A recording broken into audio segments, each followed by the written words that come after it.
नमस्कार मैत्रिणींनो, प्रिया हेल्दी रेसिपीमध्ये तुमचं स्वागत आहे. आज आपण बनवणार आहोत उपवासाची एकदम नवीन डिश, उपवासाचे शंकरपाळे, जे की तुम्ही कधी पाहिले पण नसतील आणि बनवले पण नसतील.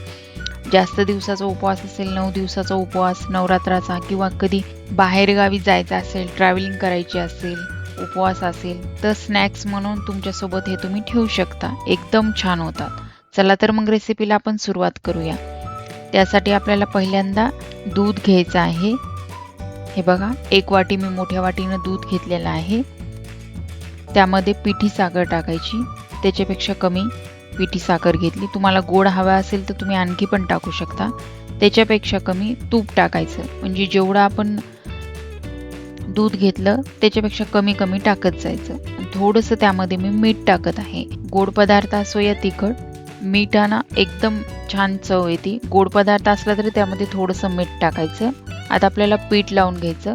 1 वाटी भगरीचं पीठ घेतलं, 1 वाटी राजगिऱ्याचं पीठ घेतलं आणि थोडंसं मिल्क पावडर घेतलं. पहिल्यांदा मी भगरीचं पीठ टाकत आहे. बघा, थोडं थोडं टाकायचं पहिल्यांदा, मग नंतर राजगिऱ्याचं पीठ टाकत आहे आणि नंतर मिल्क पावडर टाकत आहे. एकदम नाही टाकायचं. एकदम टाकलं तर पतलं होण्याची शक्यता वाटते आपल्याला. त्यामुळे थोडं थोडं टाकून आपल्याला ते उंडा लावून घ्यायचा त्याचा चांगला. हे बघा, राहिलेलं मी पीठ टाकून देत आहे. थोडंसं याच्यातलं पण थोडंसं टाकत आहे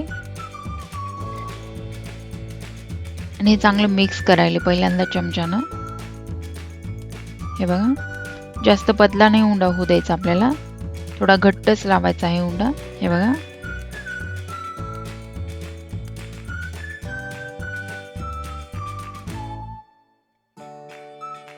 त्यानंतर आपल्याला हातानं ते मिक्स करायचं आहे. चांगलं पीठ मळून घ्यायचं आहे. हे बघा, मी हातानं चांगला असा त्याचा सॉफ्ट असा डो बनवून घेत आहे. त्याच्यामध्ये आपल्याला इनो सोडा काहीच नाही वापरायचा आहे. बिना इनो सोड्याची करायची आहे. तर हे बघा, राहिलेलं पीठ मी डबल टाकून देत आहे. ते राहिलेलं थोडंसं राहिलं होतं ते, आणि त्याचा छान असा उंडा लावून घ्यायचा आहे. हे बघा, असं मस्त लगे उंडा लावून घ्यायचं. त्याला चांगलं चोळून घ्यायचं. त्याच्यामध्ये तूप टाकलेलं असल्यामुळे आपल्या भांड्याला ते चिपकत पण नाही पीठ, काहीच नाही. हे बघा, छान असा त्याचा उंडा लावून घेतलेला आहे मी घट्ट. आता ते 5 मिनिटं झाकून ठेवायचं आहे. थोडासा मुरू द्यायचा आहे ते उंडा आपल्याला.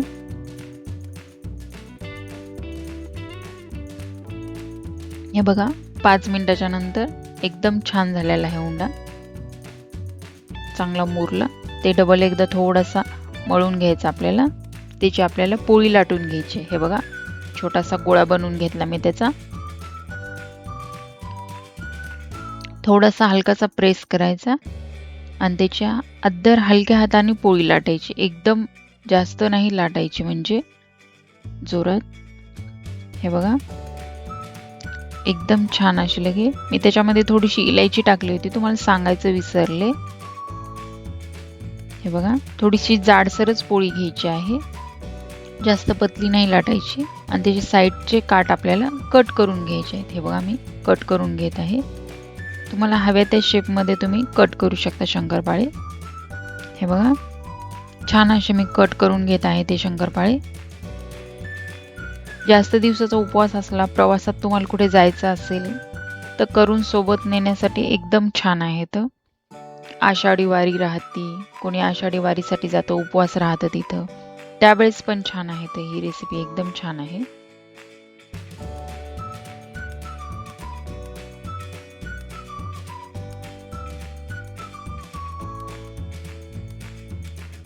हे बघा, तुम्हाला मी दाखवते किती जाड आहे आपला शंकरपाळा. एक दाखवते. हे बघा, एवढे जाड घेतलेले आहेत. ह्याच्यामध्ये तूप दूध वापरल्यामुळं आपल्याला याच्यामध्ये इनो सोडा काहीच टाकलेला नाही मी. हे बघा, एकदम मोकळे होतात. असेच उलथण्यानं आपल्याला तेलामध्ये सोडायचे आहेत ते. हे बघा, तेल गरम करायला ठेवलेलं आहे मी. तेल गरम झालं. आता त्याच्यामध्ये थोडे थोडे शंकरपाळे आपल्याला सोडायचे आहेत असेच. हे बघा, जास्त बारीक पण गॅस नाही ठेवायचा, जास्त फुल पण नाही ठेवायचा. एकदम छान लगे तळून घ्यायचे आहेत ते. हे बघा, किती छान होतात. एकदम मस्त लगे. उपवासाची काहीतरी नवीन जर उपवासाला खावंसं वाटलं तर ही रेसिपी नक्की ट्राय करा. आणि अगदी एकदम कमी साहित्यामध्ये जे की आपल्या घरी अवेलेबल राहतं आपल्या घरी साहित्य त्याच्यामध्येच होतात. एक्स्ट्रा आपल्याला काही लागत नाही. मिल्क पावडर तुम्हाला हवा असेल तर टाकू शकता, नाही टाकलं तरी पण चालतं. हे बघा छान मी तळून घेले. अशा प्रकारे सर्व आपल्याला शंकरपाळी तळून घ्यायचे आहेत.